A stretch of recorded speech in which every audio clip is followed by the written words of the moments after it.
Pessoal, nós estamos então em Marcos, capítulo 4. Na semana passada, nós vimos e refletimos juntos sobre Jesus e os seus parentes descrentes. Nós falamos sobre a realidade do trilema e da pergunta que foi feita diante das acusações, das teorias falsas acerca de Jesus. Se ele era um mentiroso, porque ele falava de coisas incríveis que pareciam não poderiam ser verdades, ou ele era um maluco, um lunático, que falava das coisas da sua cabeça simplesmente, ou ele era tudo aquilo que ele falou que ele era. E nós pudemos ver juntos e refletimos junto, através das Escrituras, que ele não era um mentiroso, que ele não era um maluco, e que ele era de fato aquele a quem ele falou que ele era. Os seus atos, a sua vida comprovaram isso. Nós falamos um pouquinho sobre a crítica textual da historicidade da questão da morte e da ressurreição de Jesus. Se o Aguiar estivesse aqui, ele poderia dar os valores exatos das probabilidades e da exatidão de porcentagem acerca da morte e da ressurreição de Jesus, das centenas de profecias que se cumpriram e foram preditas 600 anos antes, muitos anos antes. Então vieram e foram consumadas naquela sexta-feira. E aí então, no terceiro dia, ele ressuscita e ele aparece para o grupo de discípulos, ele aparece para uma multidão de mais de 500 pessoas. E o apóstolo Paulo fala que ainda estavam vivas aquelas pessoas o qual viram o Jesus ressurreto. Então isso é algo incrível quando nós olhamos para a historicidade de Jesus Cristo. Ele não é um mentiroso, ele não é um lunático, ele é de fato quem ele falou que ele era. Ele é o Messias, o nosso Salvador que nós cantamos. Aquele qual nós esperávamos ansiosamente, desde a eternidade. Agostinho falava que o coração do ser humano ele é perturbado até que ele encontre o Senhor. E então ele encontra esse lugar de calma e de pertencimento e de ter achado um lar o qual nós nunca tivemos antes. Agostinho falava, nós temos saudade de um lar o qual nós nunca tivemos antes. E é uma coisa incrível. Então nós deparamos agora com Marcos capítulo 4, versículo de 1 a 20, né? Uma parábola, uma semente e 4 corações é o nosso tema de hoje. Gostaria de, como parte introdutória, dizer mais uma vez que o ministério de Jesus foi permeado pelos seus ensinos. Ele falou algumas vezes que ele veio para ensinar, ele veio para falar e proclamar o reino de Deus. Ele era o Senhor, o Salvador, mas ele era o mestre, o professor. Aquele que podia, desde muito cedo, ensinar e as pessoas sentarem e ouvirem aquela pregação, aquele ensino com grande autoridade, diferente dos outros, diferente dos fariseus e dos mestres da lei que tinham domínio. Há quem diga que Jesus foi o melhor storyteller que a gente já viu na história da humanidade. Ele tinha essa capacidade de lidar com as histórias e fazer o povo ser envolvido por ela. E quando de repente eles estavam tomados na cena, e já percebiam que eles eram os protagonistas da história. E então já não tinham mais como tentar se desviar da situação. Eles tinham que responder. Jesus falou por parábolas. Parábolas vem do termo grego parabole, né? Que quer dizer, nessa etimologia significa comparar, trazer ao lado, colocarem as coisas lado a lado, fazer um paralelo. E a gente vai ver essa história, para alguns de nós já conhecemos, é uma história bem conhecida essa questão, conhecida como a parábola do semeador, o qual nós demos outro título, porque eu acho que é mais legal do que o título da NVI. Na verdade, é a parábola do semeador e muito mais. É a parábola da semente, é a parábola do solo, é a parábola dos corações. É interessante que essas histórias, algumas, a gente não tem certeza. Na verdade, todas elas nós não temos certeza o que de fato aconteceram, se eram fictícias ou verdadeiras. Há esse ponto de interrogação, né? Essas ilustrações que se baseiam, na verdade, mesmo que sejam fictícias, falam do dia a dia, da rotina, da vida do ser humano. Elas trazem essa realidade de episódios comuns, da vida comum.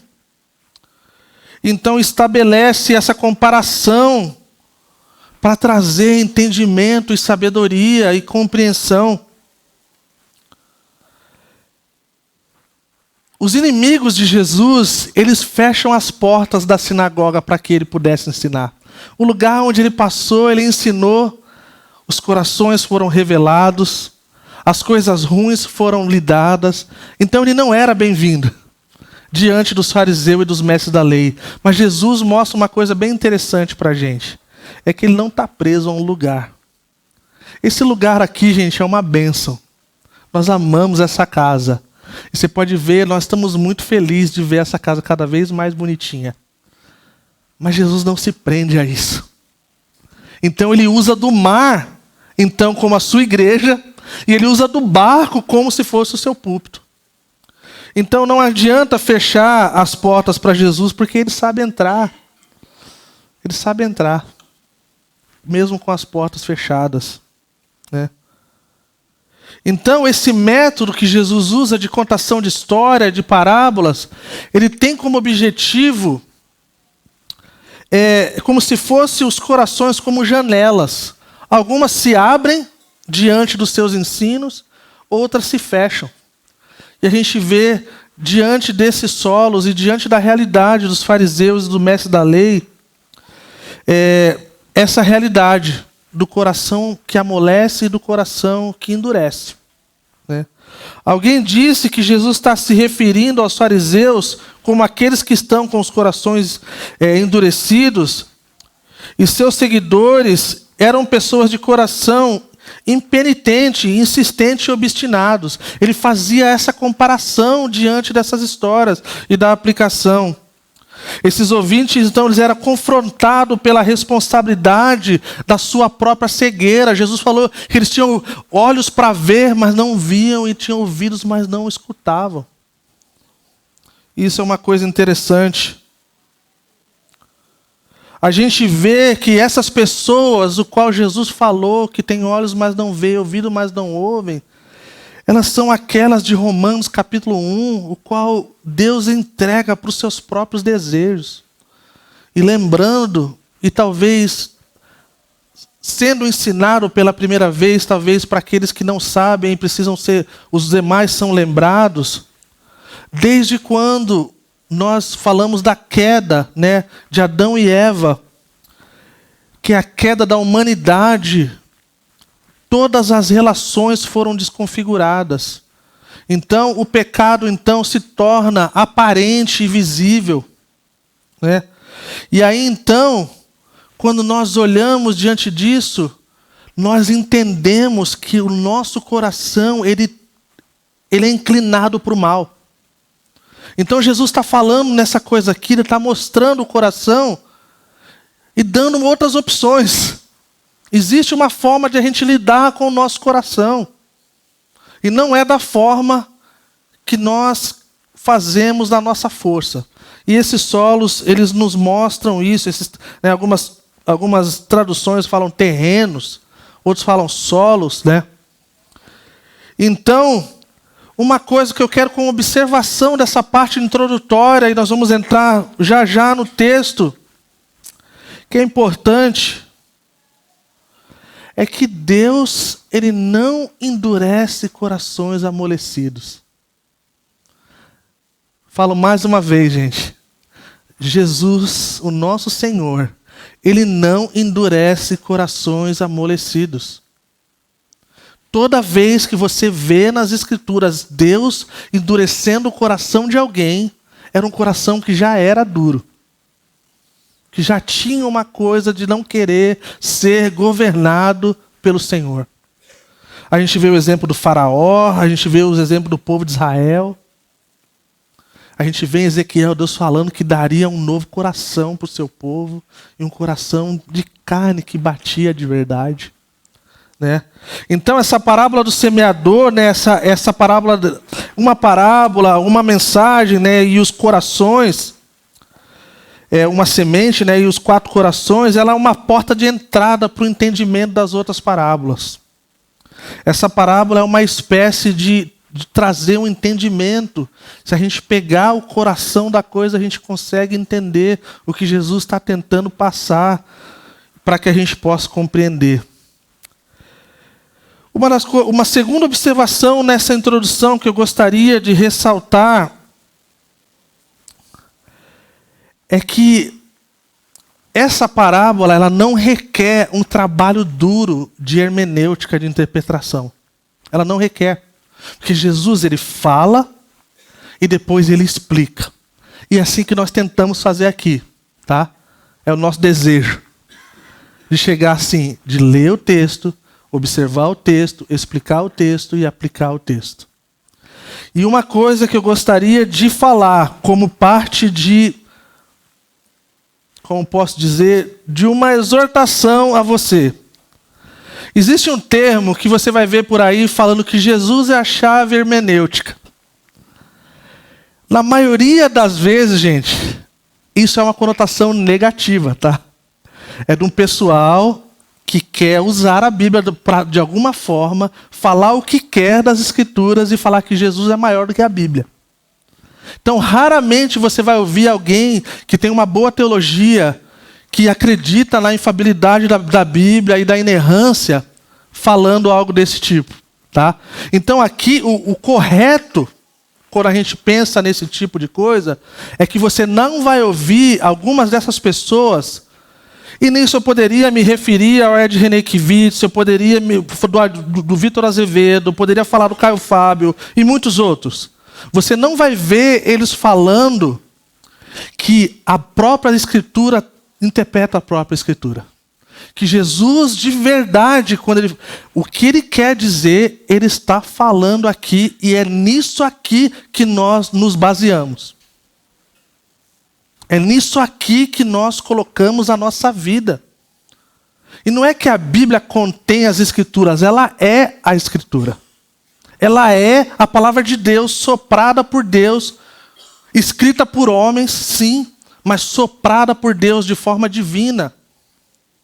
Com uma harmonia fora do normal, de forma milagrosa, 66 livros escritos de histórias diferentes, povos diferentes, nações diferentes, línguas diferentes, tempos diferentes, e essa harmonia incrível porque é soprada por Deus. E a palavra nos diz, a própria palavra, eu amo isso, que a palavra de Deus, ela é útil, ela é proveitosa para correção, para repreensão, para justiça, e para todas as coisas referente a uma vida santa e piedosa.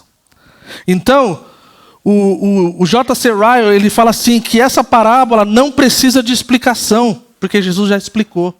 Ela precisa de aplicação. Ela começa com ouçam, e ela termina dizendo, quem tem ouvidos para ouvir, ouça. Parece meio paradoxal, né? Mas não é. Existe uma grande diferença entre a gente ouvir e absorver e viver esse negócio. Marcos, ele segue essa linha, né? Lembrando, para você que está chegando agora, então, para ouvir talvez pela primeira ou segunda vez, nós estamos olhando para o Evangelho de Marcos como uma perspectiva de Jesus de Nazaré, na sua turnê de 3 anos e pouco, na perspectiva do evangelista Marcos como um fotógrafo.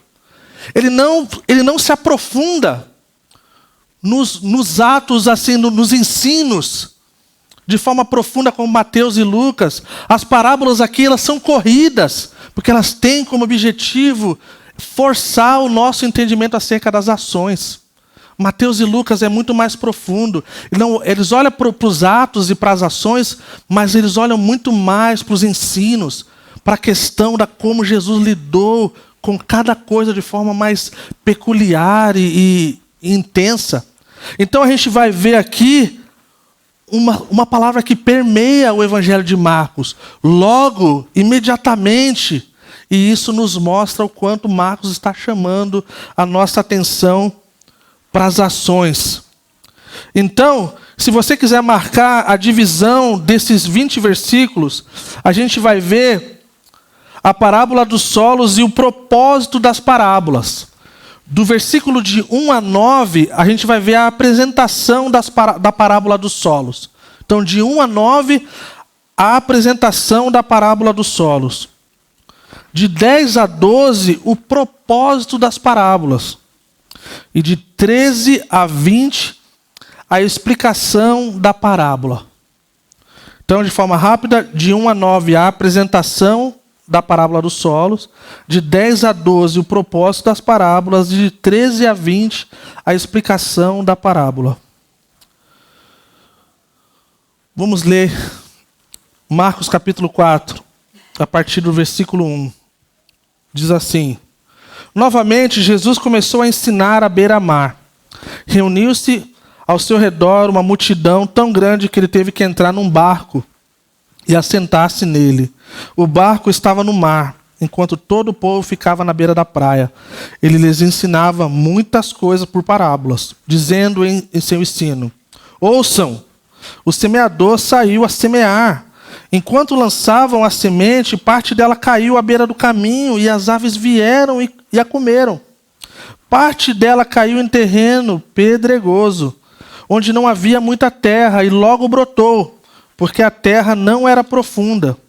Mas quando saiu o sol, as plantas se queimaram e secaram, porque não tinham raiz. Outra parte caiu entre espinhos, que cresceram e sufocaram as plantas, de forma que ela não deu fruto. Outra ainda caiu em boa terra, germinou, cresceu e deu boa colheita, a 30, 60 e até 100 por um. A seguir, Jesus acrescentou: Aquele que tem ouvidos para ouvir, ouça. Vamos orar. Senhor, nós nos achegamos mais uma vez diante de Ti, Senhor. Nós nos reunimos, Senhor, ao redor das Escrituras, Senhor, como família do Senhor, como povo de Deus. Senhor, e nós estamos agora nesse tempo de ouvirmos, Senhor. Dá-nos ouvidos, Senhor, para ouvir, Senhor. Ministra os corações, Senhor. Que as Suas palavras, Senhor, sejam essa espada afiada, Senhor, essa faca de dois gumes, Senhor, que é capaz de penetrar, Senhor, o mais profundo do nosso ser. Onde nenhuma outra pessoa ou palavra é capaz de penetrar, Senhor. Ministra os nossos corações, Senhor. Em nome de Jesus. Amém. Então a gente vê o primeiro solo aqui.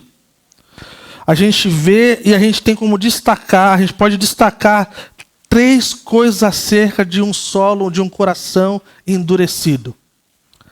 A primeira coisa, antes de citar as 3, eu gostaria de dizer que todos nós aqui, de alguma forma, tivemos ou temos os nossos corações em alguma dessas 4 categorias. Pode ser que nesse momento a gente esteja em algumas delas, mas pode ser que durante uma fase da nossa vida os nossos corações foram tomados de formas diferentes. E isso é uma coisa que é importante se a gente quiser e desejar viver a vida que o Senhor tem para nós, que a gente leve isso com seriedade, né? Então Jesus destaca 3 coisas aqui acerca de um coração endurecido. O primeiro, ele fala que um coração duro, né, endurecido, ele ouve a palavra, mas ele não compreende. Ele é incapaz de compreender. Mateus 13:19 fala isso. Eles ouvem, mas não compreendem. Um coração duro é como um solo batido, pisado pela multidão. A gente vê nos outros evangelhos, em Lucas fala que Marcos não fala com a terra pisada, né? Mas Lucas fala que é como se tivesse pisado uma multidão, né? Um solo batido, pisado pela multidão. E aqueles que vêm e vão são os corações inquietos e perturbados com a multidão de coisas acerca da vida. A gente não precisa ir muito longe para pensar de como isso é fácil de pegar os nossos corações. A influência da cultura predominante, a guerra ideológica e política, identitária e tantas outras coisas, o qual nossos corações são divididos e ficam confusos e ficam então perturbados diante dessas coisas. Coisas que vêm e vão e que fazem com que a palavra seja pisada, e então não tendo o fruto e o resultado esperado, né, da semente que foi plantada. É como se fosse um homem, uma mulher indiferente, que a rotina da vida nos insensibilizou. Nós já não sentimos mais tanto quanto antes, o nosso coração já está amassado, né? Já não está mais naquele lugar de sentir e de sensibilizar. E essa cultura a qual nós vivemos, a cultura predominante, gente, nós temos falado nessas últimas semanas o quanto o dualismo, o relativismo e tantas outras coisas acerca das Escrituras tem nos levado a caminhos tortuosos. Alguém disse que essa parábola, dessa parte aqui do coração endurecido, ela é tão importante em relação a esse tipo de solo para essa geração, que uma das coisas mais radicais para o homem e para a mulher, talvez o mais sério de todos os problemas, é não perceber problema algum. Essa é uma coisa radical, gente. E essa insensibilidade faz com que isso se torne realidade para nós. Então, coisas que nós deveríamos chamar de pecado ou errado, nós já não chamamos. Coisas que nós sabemos que deveríamos fazer, que faz parte da vida que nós somos chamados a viver, já não precisa mais tanto. Então, aquela coisa do cultivar e do guardar, ele se torna uma coisa distante. Nós ficamos satisfeitos com o que nós temos, o que nós somos. Nós ficamos agarrados ao consumismo e aos nossos hábitos, escravos de uma rotina, orgulhosos de nossas crenças ou ausência delas. Afinal de contas, nós não somos como eles, né? Os dois lados têm essa fala, né? Os não religiosos falam dos religiosos falam dos religiosos. Então a gente é tomado por isso, somos consumidos pelo prazer e pelo entretenimento, já não levamos a sério um monte de coisa que deveríamos levar. Um coração duro, ele ouve, mas ele não compreende. Ele não tem um entendimento espiritual. É como alguém que ouve um sermão dominicalmente e vai para casa como se nada tivesse acontecido, não prestou atenção nenhuma e não ouviu nada que pudesse levar no seu coração para casa e falar assim, isso aqui eu preciso mudar. Isso aqui precisa ser transformado. E é por isso que nós tentamos, de forma dominical, como parte da nossa liturgia, ter um tempo de resposta. Para a gente não esperar para a semana que vem, para que a gente possa fazer agora. E quem sabe o nosso coração possa ser calibrado. E aí então sermos tocados e vemos os nossos corações serem transformados pela palavra de Deus. Algumas observações importantes, fala que a palavra não produz nenhum efeito. Porque está na pedra, está na coisa amassada, na coisa dura. E eu queria observar duas coisas aqui. Primeiro é que era Jesus que estava ensinando. Não era o Cacá, não era o Nadalim, não era o Rodrigo, não era o Matt, não era o Aguiar, não era o Doug. E ainda assim, essa palavra não surte o efeito que ela deveria. O erro, então, não está em quem está proferindo essa palavra. Essa é uma observação importante. Isso também não torna e não faz com que essa palavra seja inútil. Isso mostra a participação do ser humano diante dessa escolha que Deus coloca diante de nós. Aqui, a gente vê isso aqui sendo colocado diante de nós, da forma que o nosso coração é maleável ou não.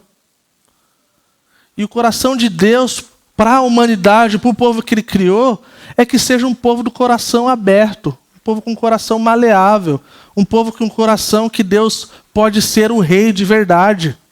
Não só o rei de algumas coisas, mas o rei de tudo.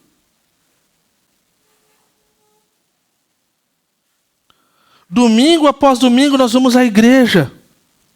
Mas é como se Satanás rouba a semente dos corações.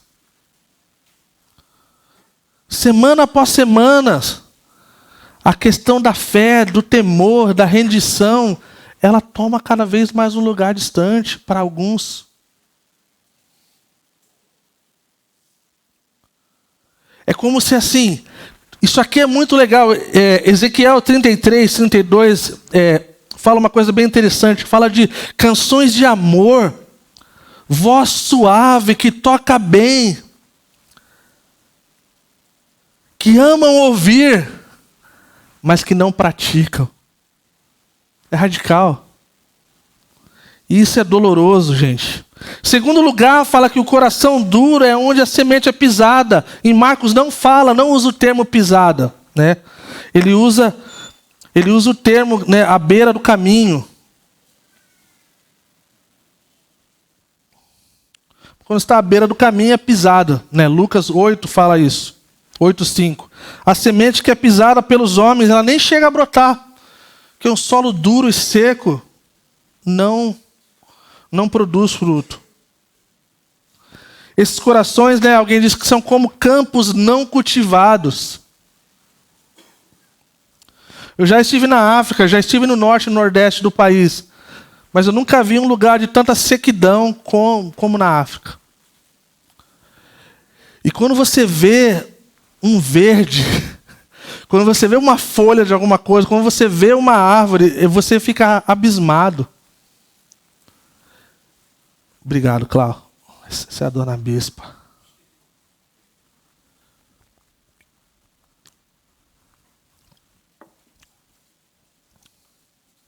Onde falta água para regar, onde falta água para molhar esse solo.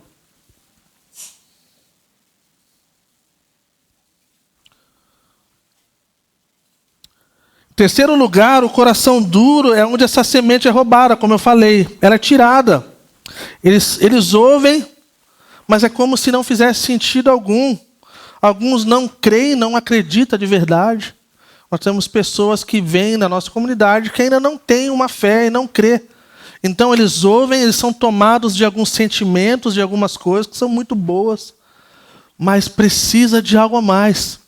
Porque senão a gente volta para casa, é como se nada tivesse acontecido. O nosso coração não é transformado. E talvez o que de fato precisamos é de salvação. Alguns de nós precisamos de salvação. Talvez temos pessoas no nosso meio que ainda não têm Jesus como Senhor e Rei. E o que eu quero dizer como ter Jesus como Senhor e Rei? São aquelas pessoas que têm o coração abertos para serem tocados por Deus e viverem a realidade do que as Escrituras falam para viver. É quando nós temos o Espírito Santo que habita em nós, então nós temos a realidade de quando nós fazemos coisas erradas, o qual nós sabemos que o nome é pecado, nós sentimos mal, e não é um mal de remorso, é um arrependimento, é um desejo de não fazer mais. É um desejo de virar, eu estou indo nessa direção, eu vou para o outro lado, eu não quero mais isso. E alguns de nós estamos nesse processo. Alguns de nós não chegamos lá ainda. Eu amo ouvir as histórias que a gente tem ouvido na Calvary nesses últimos anos. Tem pessoas que a gente descobriu que se converteram e deram a vida para Jesus num ambiente como esse. Nós ouvimos nos últimos aniversários da igreja de pessoas que se converteram no culto de Natal, que pessoas que se converteram no culto dominical, outras em alguns eventos. E isso é a obra de Deus, do Espírito Santo, convencendo do pecado, da justiça e do juízo. Mas a gente não pode só ouvir, a gente precisa ir adiante.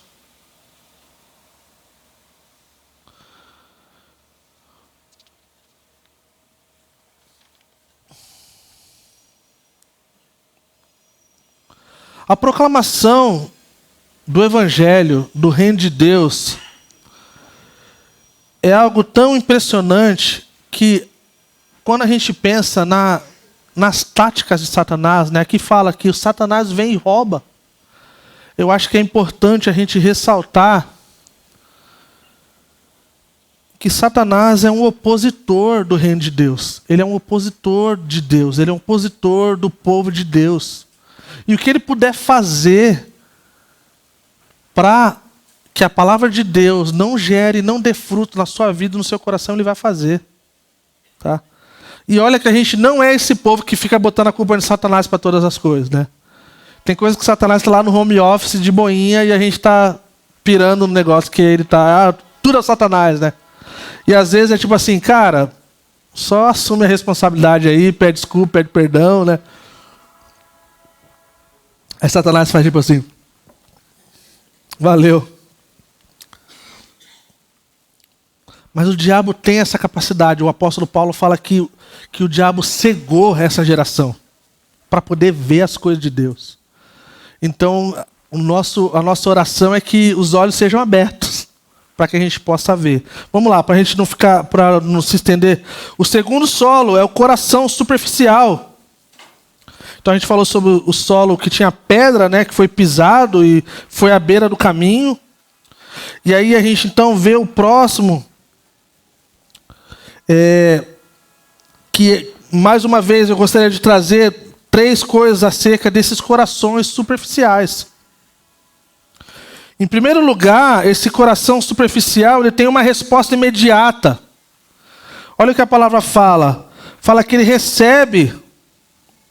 Vamos lá, no versículo 3 ele fala: ouçam, o semeador saiu a semear, enquanto lançava a semente, parte dela caiu à beira do caminho, e as aves do céu vieram e comeram. Parte dela caiu em terreno pedregoso, onde não havia muita terra, e logo brotou, porque a terra não era profunda. Mas quando saiu o sol, as plantas se queimaram e secaram, porque não tinham raiz. Outra parte caiu entre os espinhos e cresceram e sufocaram as plantas de forma que ela não deu fruto. Então a gente vê aqui a palavra logo ou imediatamente aparecendo. Essas pessoas elas agem no calor do momento. Essas pessoas agem de forma rápida. Elas têm uma alegria em fazer isso, né? Mas imediatamente também algo acontece. É como se fosse, numa linguagem popular, meio que um fogo de palha. A gente tem alegria, a gente tem essa coisa da rapidez. E a gente, pessoal, como liderança da igreja, a gente vê isso de forma muito visível. A gente vê o pessoal que se achega à nossa comunidade com grande entusiasmo. E a gente já viu eles participando do Connect, dos grupos de conexão, sendo batizados. E de repente eles somem. Como se nada tivesse acontecido e eles voltam para a vida e para a prática qual eles faziam parte. Então eles receberam com grande entusiasmo, com grande alegria, mas algo acontece.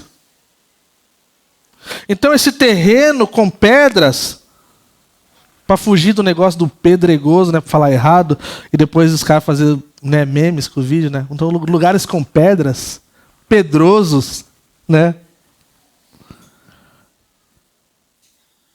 Representa as pessoas que vivem e reagem superficialmente.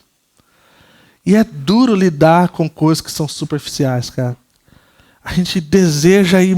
Nossos grupos de conexão, quem participa dos grupos, a gente quer sair da superficialidade. A gente quer ir lá mais fundo.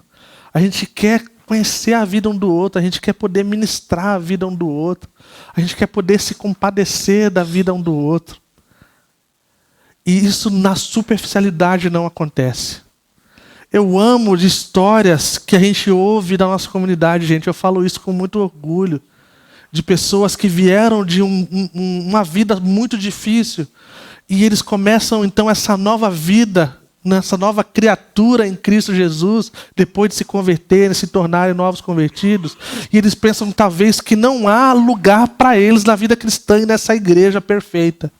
E aí, então, eles se deparam com alguém que viveu exatamente as coisas que eles viveram. E então eles encontram alento, eles encontram abrigo, e eles falam assim, cara, eu fui assim também.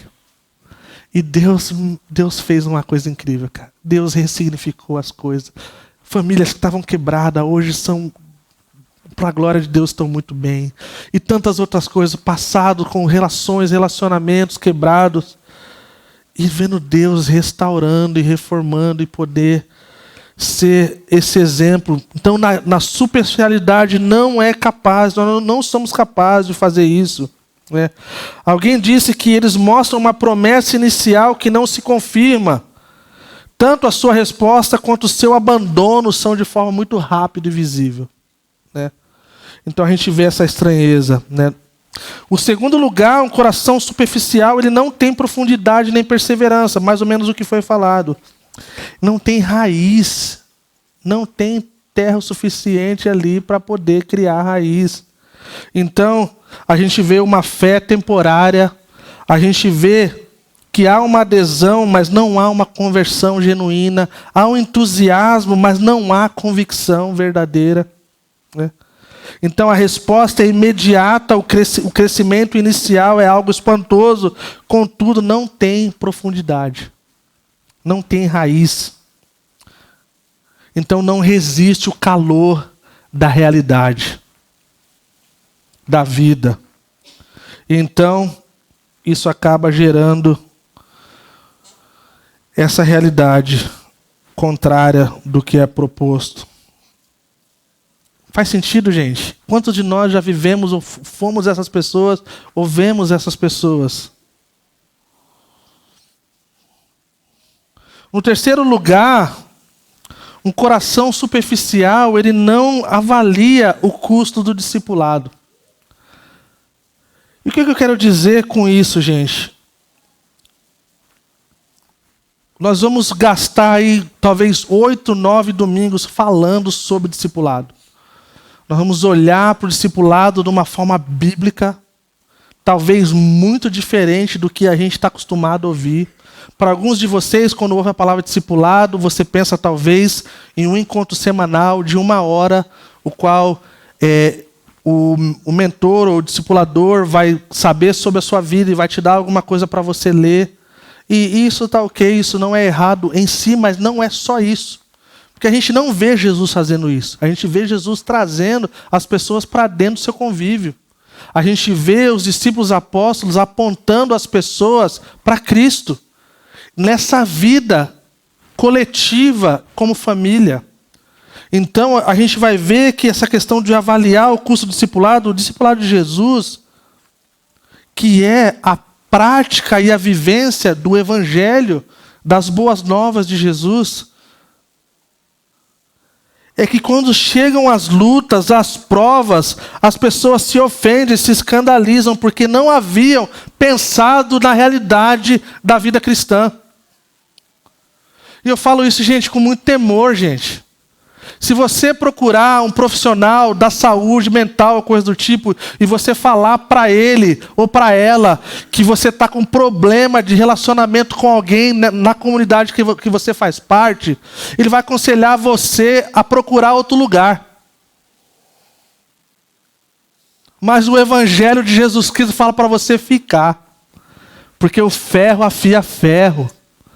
Essa é a beleza da igreja. É quando as indiferenças e as relações são diferentes e nós conseguimos sentar aqui em 2024, hoje, sem ninguém querer matar um ao outro. Talvez se der um tempinho lá fora, a gente dá para dar uma bagunçada no coração. Ou talvez nas redes sociais. Mas o nosso coração, ele está debaixo desse senhorio. Então, quando a gente vê a realidade, não é saindo da comunidade que a gente resolve a comunidade. Alguém disse que é na comunidade que nós somos machucados, mas é na comunidade que nós somos sarados. Então a gente precisa cuidar com o tipo de evangelho que a gente está ouvindo. Se a gente ouvir os evangelhos distorcidos, que não envolve uma autonegação, que não envolve sacrifício, que não envolve uma coisa que vai tomar o meu tempo, o meu dinheiro, a minha vida, a minha casa, é um evangelho errado, distorcido. Então, quando a realidade vier, nós vamos apanhar, nós vamos se ofender, nós vamos querer ir embora. Então, avaliar o custo do discipulado é pensar na vida cristã, o evangelho de Jesus que é de verdade, existem benefícios incríveis e sem fins. Mas existe a dor, existe o sofrimento, existe a realidade de que onde existem pessoas, seres humanos, vivendo de alguma forma, vai ter coisa ruim. A pessoa fala assim, nossa, é difícil trabalhar com pessoas, né? Fala assim, pois é, pastor trabalha com pessoas 25 horas por dia. Mas tem como amar. Tem como a gente se sentir chamado e pensar, é para isso que eu fui chamado. Para viver essa vida que Jesus colocou diante de nós. Então, nós precisamos pensar e avaliar. Lembra na nossa declaração de fé, como novos membros, que nós nos comprometemos com o corpo de Cristo? Que já não tem mais aquele negócio, esse aqui é a minha vida, você não se intromete. Ah, isso aqui é meu, né? Eu falo, na minha casa, a gente tem uma regra. E cada vez mais a gente tem usado menos, eles têm aprendido. Mas desde pequenininho, quando havia briga entre as crianças e havia o termo, isso aqui é meu, e a cara fechava, já não era mais. E a gente faz isso, gente. Isso aqui é meu, não é mais. Vamos achar uma criança aí, cara, que precisa, e você vai dar. E o sorriso, ó. Como tá feliz. Porque não é meu. A palavra de Deus fala que tudo que é bom, tudo que é perfeito, vem de Deus Pai. A gente é simplesmente, Warren Wiersbe falava, né? Somos canais do canal do amor de Deus, para que o amor de Deus possa alcançar pessoas. Um comentarista bíblico, J.C. Ryle, ele fala assim que esse ouvinte ele tem prazer em ouvir sermões em que a verdade é exposta. Ele fala com alegria, entusiasmo acerca da doçura do evangelho e da felicidade de ouvi-lo. Ele pode chorar em resposta ao apelo da pregação e falar com intensidade acerca dos seus sentimentos. Mas infelizmente não há estabilidade em sua religião. Não há uma obra real do Espírito Santo em seu coração. Seu amor por Deus é como a névoa que cedo passa. Na verdade, esse ouvinte está totalmente enganado. Não há real obra de conversão. Mesmo com todos os seus sentimentos de alegrias, esperanças, desejos, eles estão realmente no caminho da destruição. As angústias e perseguições resultam da natureza do evangelho, bem como da natureza do mundo. É isso, gente. É isso. E eu já falei isso várias vezes. Se nós fundamentarmos a nossa vida no evangelho errado, nós estaremos fundamentando nossa vida numa coisa errada do começo ao fim. Alguém falou que se Bonhoeffer tivesse aqui nesses dias, o slogan da sua igreja era: venha, vamos morrer juntos. Porque esse era o chamado de Jesus. Testemunhas, mártires, prontos e desejosos a morrer por essa causa. Isso coloca a gente numa situação difícil de decisão, gente. Dispostos a morrer por essa causa, por acreditar nessa realidade. E eu sei que para alguns de nós que estamos chegando nessa comunidade, na questão da fé, pensar nisso é algo radical. Mas é importante dizer e ressaltar que o povo de Deus vem sofrendo desde o princípio. Pessoas morreram por esse nome que nós cantamos nessa noite. pessoas foram rejeitadas, sofreram perseguição, e ainda hoje os nossos irmãos em vários lugares do mundo estão sofrendo, a igreja de Jesus Cristo está sofrendo perseguição por causa do nome. Você pode falar qualquer coisa, a hora que você fala que Jesus Cristo está fazendo algo na sua vida, algo acontece. E oposição acontece. E rejeição acontece. Seguindo adiante, o solo do coração ocupado. Esse daqui é doloroso, pessoal. Esse daqui, se for passar no crivo, um monte de nós, aí uma da gente aí vai... Olha lá, o que fala? Jesus vai explicar, então, cada um deles. Eu vou passar já para a parte que Jesus, então, explica, tá? Para a gente poder ganhar tempo e não gastar tanto tempo em... Vamos lá. A partir do versículo 10, fala assim: quando ele ficou sozinho, os 12 e os outros que estavam ao seu redor lhe fizeram perguntas acerca da parábola, não entenderam nada. Ele lhes disse: a vocês foi dado o mistério do reino de Deus, mas os que estavam fora, tudo é dito por parábolas, a fim de que ainda que vejam, não percebam, ainda que ouçam, não entendam, de modo poderiam converter-se e ser perdoados. Então Jesus lhes perguntou: vocês não entendem essa parábola? Como então compreenderão todas as outras? Então a gente vê que quando entende uma, a gente entende as outras, né? O semeador semeia a palavra.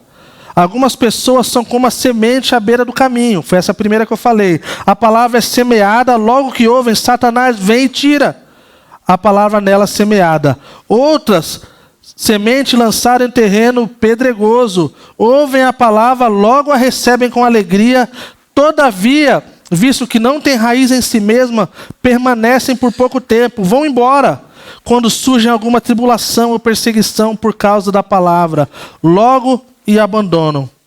Outras ainda, a semente lançada entre espinhos, ouvem a palavra, mas quando chegam as preocupações dessa vida, o engano das riquezas e o anseio por outras coisas, sufocam a palavra, tornando-a infrutífera. Então, gente, a gente vê aqui, essa daqui, os corações ocupados, a preocupação da vida, o engano das riquezas, o anseio por outras coisas que sufocam a palavra. Então, em primeiro lugar, a gente vê que esse coração ocupado, ele ouve a palavra, mas dá atenção às outras coisas. Essas outras coisas são os ídolos dessa geração. Pensa nessas 3 coisas aqui, gente. Quem nessa vida nunca ficou preocupado com as preocupações da vida? Pense na questão do engano das riquezas e o anseio por outras coisas. Gente, isso aqui é o diagnóstico dessa geração. Fala que a semente caiu nos espinhos. Lucas diz que os espinhos cresceram com a semente. Então isso aqui não sufocou ao ponto de não sair nada. Cresceram junto, ficou essa coisa estranha. Então a gente precisa entender essa realidade. É como se não recebesse com primazia e prioridade. Então, as outras coisas se tornam secundárias acerca do Senhor. Os espinhos cresceram, mas a palavra foi sufocada.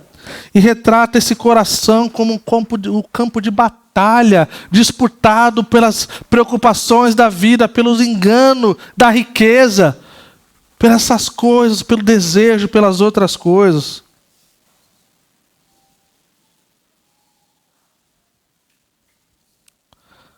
Muitos pastores têm falado nesses dias que uma das coisas que a gente vai poder pensar, talvez com muito arrependimento, é acerca da forma que a gente lida com o tempo, da forma que a gente lida com as nossas prioridades.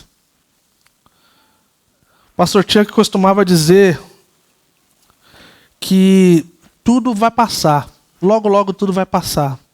E só o que foi feito para Cristo permanecerá. Isso é uma palavra dura, gente.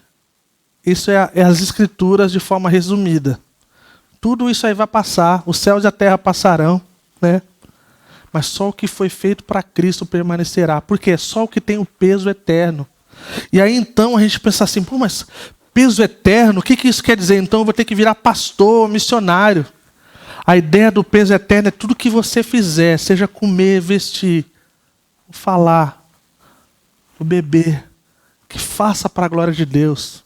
Que tenha Deus como prioridade naquilo que você tem na sua vida. De entender que as coisas que você tem é um privilégio. Pensando que mais do que a metade da população do mundo vive em pobreza. A gente vive uma vida luxuosa comparado com muitos lugares do mundo. Nosso país mesmo. Né? Então, se a gente olhar para isso como uma ferramenta que Deus nos deu, como uma bênção, um privilégio, a gente vai ver que essas coisas não vão mais nos enganar, as preocupações da vida, o engano da riqueza. O engano da riqueza é uma coisa interessante, pessoas gastam a vida inteira buscando as riquezas. E aí depois eles percebem que eles têm todo o dinheiro do mundo. E são pobres. Pobres da realidade de uma vida vivida para a glória de Deus. Em segundo lugar, o coração ocupado ele é sufocado pela concorrência dessa questão do cuidado do mundo. O mundo, né? A gente usa o termo mundo aqui porque não tem mas talvez a cultura predominante, talvez seria um termo mais ligado ao que a gente tem proposto. Porque a gente vive no mundo, Jesus não nos tira do mundo, Ele nos envia ao mundo. Mas a cultura predominante, a influência desse mundo que já é do maligno, sobre a influência do maligno. Então ele entra em concorrência e isso fala mais alto do que o evangelho na nossa vida. As glórias dessas coisas tornaram-se mais fascinantes do que as gloriosas riquezas de Cristo em nós. Aí a gente lembra da concupiscência dos olhos, da carne, da soberba da vida, que tomam o lugar de Deus naquelas pessoas que ouvem o Evangelho, a palavra de Deus. Que Deus tenha misericórdia das nossas vidas e que a nossa fascinação possa ser trocada por Cristo. Em terceiro lugar, o coração ocupado é sufocado pela concorrência da fascinação da riqueza. Eu contei essa história uma vez. Eu amo esses termos, né? A questão da afeição do coração, essa questão da fascinação. Uma vez eu estava no bosque de Jesus, lá das irmãs Nehama e Adola. E aí eu fui lá, e foi eu e o Marcos lá. A gente foi conversar com ela sobre o culto da Páscoa e tal. E o Marcos estava com a camisa do Harry Potter. E em casa, tipo assim, Senhor dos Anéis, Harry Potter, tipo assim, Star Wars, tipo assim, é tipo o Alpha. A gente começa desde cedo, a gente lê desde cedo, assim, cara, a nossa vida é permeada dessas coisas, né? E se você não conhece essas coisas, tipo assim, é muito legal. E se você vem de outra igreja que é difícil isso, é difícil mesmo, mas um dia a gente se acostuma. O fundador da Calvary Curitiba, ele usava muitas alegorias acerca do Star Wars. E era incrível. Né? Mas beleza. E a gente estava lá, e a irmã, não sei se você já foi no bosque, mas assim, quando você vai lá, você tem um sentimento assim de que o seu pecado é muito grande. Devido ao lugar, parece um lugar de santidade, as irmãs parecem que caminham com auréola, né? Assim, uma coisa. E aí ela veio e falou assim: pastor, eu posso orar pelo seu filho? Eu falei, pode. Ela falou, tem uma palavra para ele. Eu falei, pode. Ela falou assim, Marcos, você é o menino de Jesus.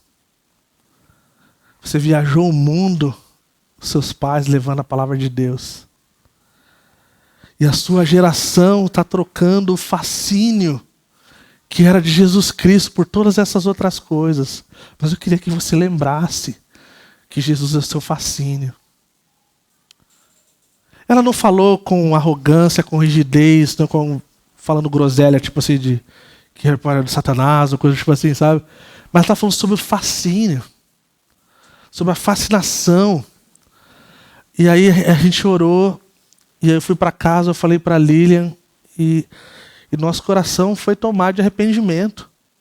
De falar assim, cara, nós somos criados para ter fascínio de Jesus Cristo, da beleza de quem Ele é, da beleza de tudo que Ele faz, das coisas que Ele é incrível. Então esse solo que a gente viu, ele tem essa concorrência devido a essas ambições e fascínio, a fascinação pela riqueza que era para ser do Senhor. Ele dá mais valor às coisas da terra do que às coisas do céu, gente.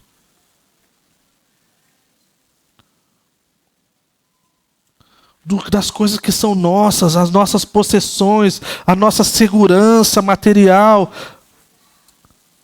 Isso traz ansiedade, sufoca as coisas de Deus na nossa vida. Eu não estou falando para você ser maluco, doido, tá? Não é esse o chamado, tipo assim, não ligar para nenhuma dessas coisas, como se nós não precisássemos de nenhuma dessas coisas. Não. O que eu estou falando é de ter a consciência de que não é, eu já falei isso várias vezes, eu volto a dizer, não é o seu trabalho que é o seu provedor, o teu sustentador, é o Senhor. Pode ser que você perca o seu trabalho amanhã. E o Senhor vai continuar sendo o mesmo. E eu, como pastor dessa igreja, já tive várias conversas com pessoas desse. Um tempo atrás, alguém perdeu o emprego. Na segunda-feira de manhã, eu fui chamado para tomar um café. Na segunda de manhã. Falei, cara, alguma coisa aconteceu. Cara, perdi meu emprego. Nem falei para minha esposa ainda. Mas eu estou confiante no Senhor. Porque Ele é meu sustentador. E essa foi minha oração. Falei, cara, é esse é o coração. E Deus derramou uma graça sem igual. O cara pode mudar de profissão, o cara está empregado. O Senhor cuidou, porque Ele é o provedor. Quando nós olhamos para o dinheiro como dinheiro, nós estamos com um pé no lugar errado.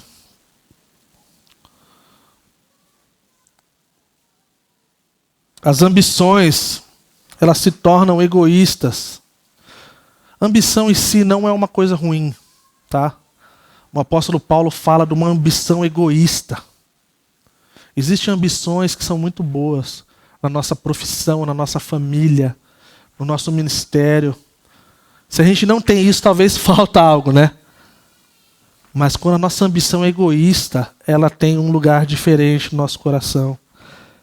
Ela sufoca as outras coisas que são boas.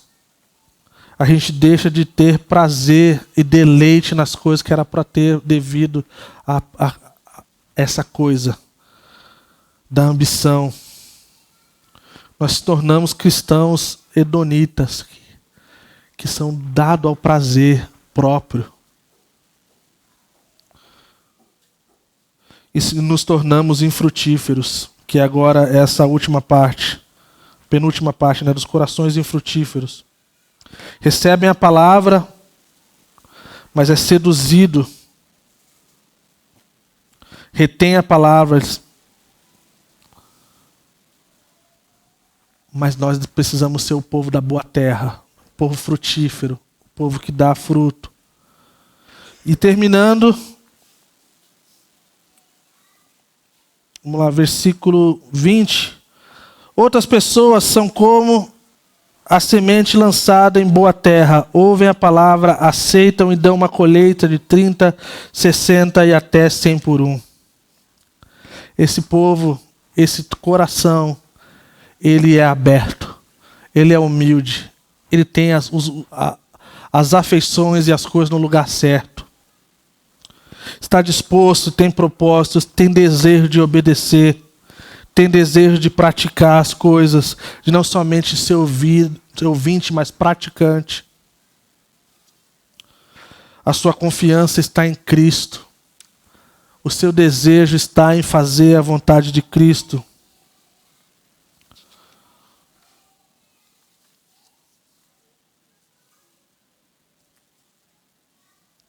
Então a gente vê que esse coração frutífero, né, a boa terra, ele produz fruto que dá certo e cresce. A gente vê que tem diferentes proporções. A Bíblia usa esse termo aqui de 30, de 60. A ideia é de que tem proporções. Cada um de nós não estamos vivendo e usufruindo e desfrutando da mesma coisa. Nós temos coisas diferentes na nossa vida. E isso faz parte da perspectiva bíblica também.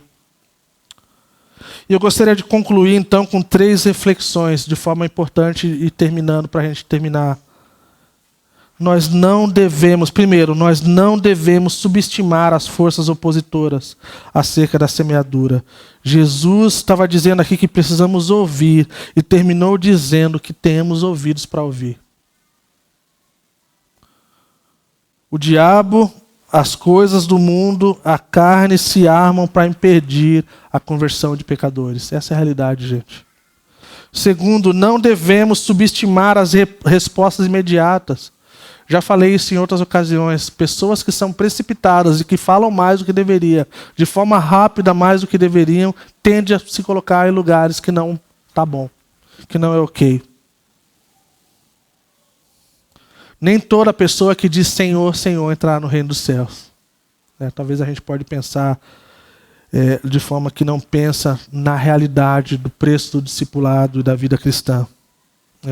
Em terceiro, não devemos subestimar o poder da palavra de Deus.